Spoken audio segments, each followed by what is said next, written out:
setiap parti melaksanakan inovasi-inovasi politik yang unik dan berbeza di dalam komposisi parti yang baik pasangan calon pertama 1, 2 dan 3. Ini satu benda yang menarik untuk kita lihat dan menjadi satu teladan yang baik untuk kita urak langkah ke depan. Dan ini saya rasa satu pendekatan yang boleh kita pelajari di Indonesia kalau kita boleh amati bagaimana dinamik politik itu berubah dengan budaya.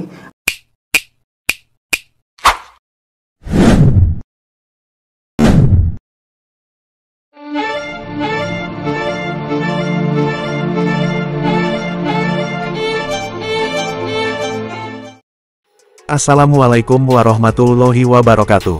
Salam sejahtera untuk semua. Teladan dari negeri jiran, begitulah judul yang diberikan di media berita Malaysia, yang ditujukan pada sistem perpolitikan Indonesia. Seolah-olah Indonesia menjadi contoh teladan untuk Malaysia, dalam dunia perpolitikan. Namun, apakah Malaysia ingin menerapkan sistem perpolitikan seperti yang telah Indonesia lakukan? Sepertinya tidak. Malaysia hanya ingin mencontoh pelaksanaannya saja, dalam berpolitik, yang tidak memakai isu agama, atau isu perkauman, dalam meraup suara rakyat. Malaysia selalu memakai isu perkauman dan agama, yang selalu saling menjatuhkan martabat lawan politiknya, demi melancarkan hasrat kepemimpinan. Dan tidak memiliki kepentingan persatuan bangsa, yaitu bangsa Malaysia. Karena di Malaysia tidak ada yang namanya bangsa Malaysia. Yang ada hanyalah bangsa Melayu, bangsa Cina, dan bangsa India. Dan agama Islam pun selalu menjadi kepentingan nomor satu di Malaysia.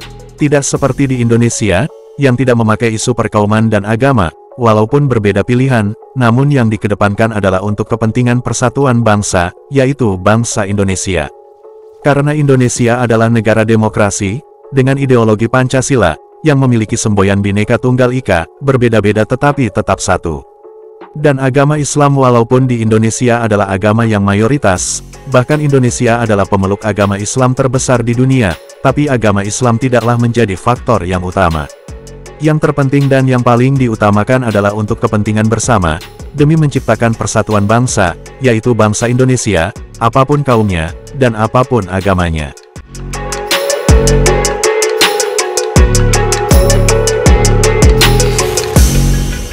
Perubahan taktikal yang ketara dalam kempen Prabowo khususnya bermula daripada tahun 2009. Kita kena ingat beliau bermula di tahun 2009 sebagai calon wakil presiden kepada Megawati, 2014 kali pertama sebagai calon presiden, kali kedua sebagai calon presiden pada tahun 2019, dan ini calon yang ketiga.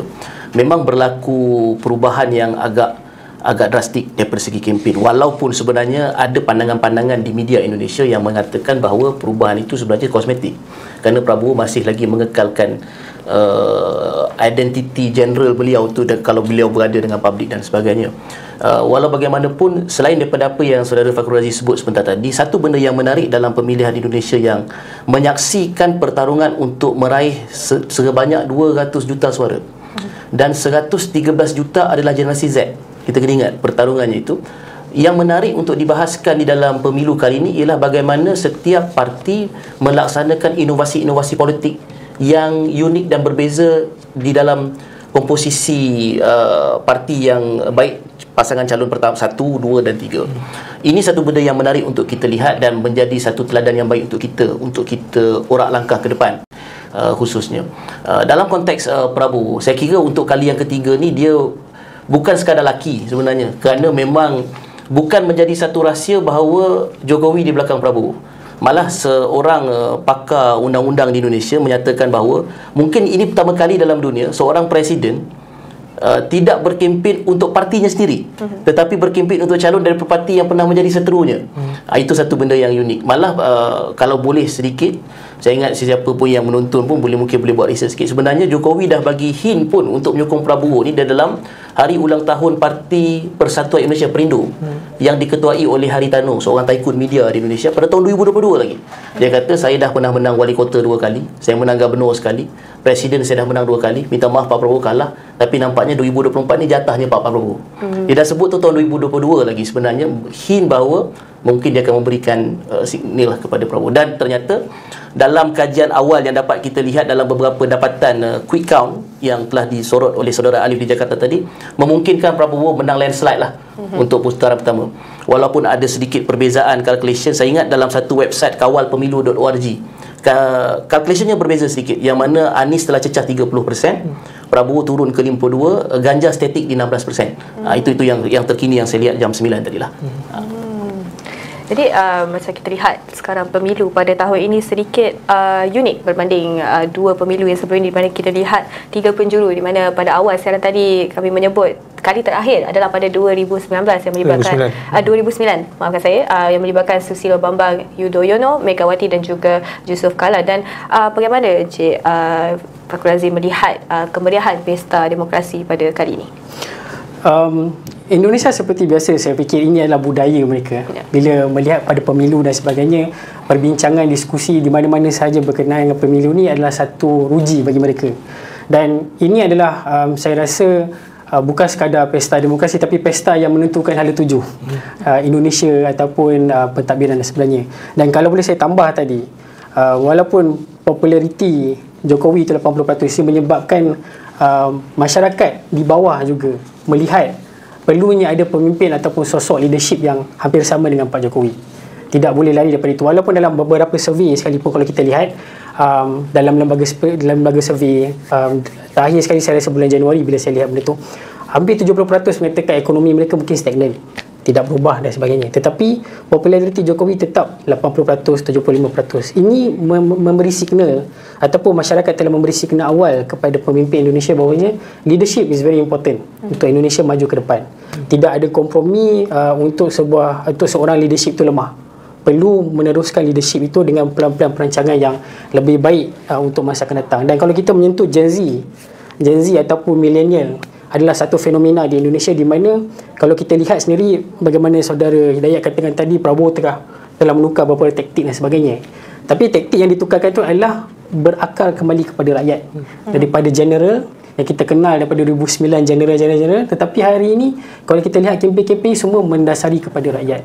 Mana-mana sekalipun rakyat, hingga kan ada fenomena gemoy dan sebagainya, itu datang daripada popularitinya daripada rakyat itu sendiri. So kita lihat terdapat kesinambungan di antara kehendak di masyarakat yang ada di lapangan dengan kepimpinan yang berada di atas apa yang aspirasi yang mereka ingin lihat untuk calon-calon ni.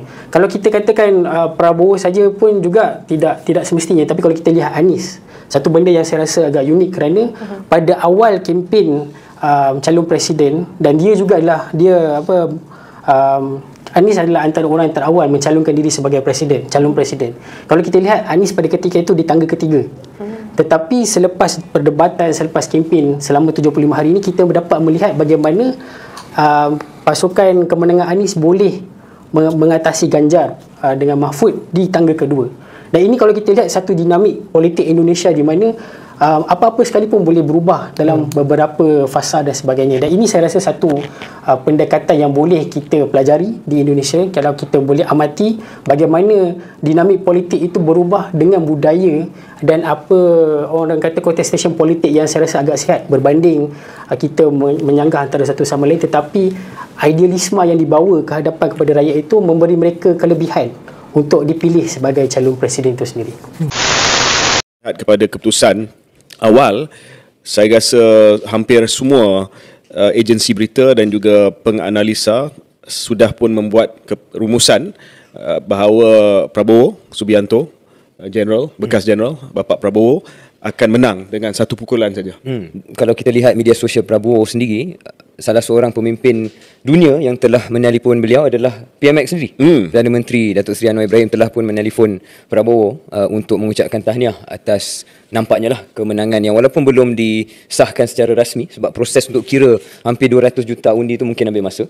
Ya, tapi yang menarik yang saya tengok waktu Syarif buat liputan tu, dia punya tempat mengundi tak ramai, dalam 100-200 je. Betul, sebab ada 830,000 TPS punya pusat pengundian. Tempat mengundi lah. Tempat mengundi 800,000. So macam kalau kita kira congak, jumlah pemilih Indonesia ni 10 kali lebih ramai dari Malaysia. Tapi jumlah tempat mengundi dia 100 kali lebih banyak.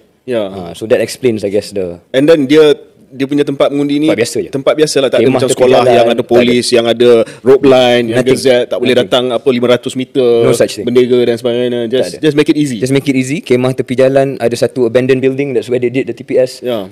Dan nampak it's a very community event. Jadi rukun tetangga, ketua kampung yang akan arrange. And then Syariah berada di Menteng. Menteng ni kawasan elit lah. Dia macam Bukit Damansara Bangsa di Jakarta. Saya pergi tempat lain juga, bukan ya. Dan saya tengok dia, kalau 200 orang, tak ada queue lah. Orang pun tak marah. Macam kadang-kadang di Malaysia terpaksa queue, marah. Tak ada queue. Kita sebagai calon pergi ke tempat mengundi pun muka masam, tak nak tengok kita. Betul. Kan? Sebab dah panas. Dah panas. Dan tempoh mengundi KJ 7 sampai pukul 1. That's it. So that's what 6 hours. Yeah. Very very short. Efficient walaupun adalah sedikit kelemahan, ada banjir di sebahagian tempat di Jakarta, tetapi secara keseluruhannya satu pengalaman yang saya belajar banyak lah proses demokrasi tempat lain kan, macam mana tengok orang kempen macam mana, cara mengundi macam mana. Dia tak guna pen, tak guna pensel, dia guna paku. It's actual nail. Sorry?